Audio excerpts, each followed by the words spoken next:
సింహాలు ఏమి చేయలేకపోయింది దానియేలు. కారణం చెప్పిన దానియేలు భక్తి శక్తిగా మార్చబడతాయి. దానియేలు ప్రార్థన తన జీవితంలో ప్రతికూల పరిస్థితులన్నీ కూడా, భిన్నమైన పరిస్థితులన్నీ కూడా తనకి అనుకూలపరచబడ్డాయి. అసలు ఆ సింహాలన్నీ దానియేలు దగ్గరికి వచ్చాట వాసన చూసి వెళ్ళిపోయి కదా. ఆమె వాసన చూసి వెళ్ళిపోయి అంటే మోకాళ్ళేసి ప్రార్థన చేస్తున్నాడు, స్తుతిస్తున్నాడు. 3 మార్లు అయిపోయింది, 3వ టైం అయిపోయింది. రాత్రి ప్రార్థనలో ఇక రాత్రి సమయానికి సింహంలో ఉన్నానని భయపడలేదు కానీ ప్రార్థన చేశాడు. ప్రభు ఆ ప్రార్థన విని ఎప్పుడైతే కళ్ళు మూసుకోగానే వెంటనే వెనకాల చీదగొత్త సింహం ఉందేమో, ఈ సింహాలు చూసిన ఆ 12 సింహాలు కూడా వెంటనే మోకాళ్ళు వేసి అంటాడు. సింహపు నోళ్లను మూసిన దేవుడు మన దేవుడు, సింహపు కోరల పీకిన దేవుడు మన దేవుడు.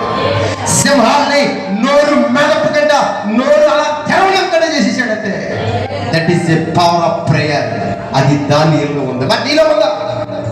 నీ మీద పడుతున్న శత్రువులు, నీకున్న కష్టాలు ఎందుకు వద్దగెళ్తలేదు? ఇదిగో నువ్వు గుద్దులాడుకుంటావేమో.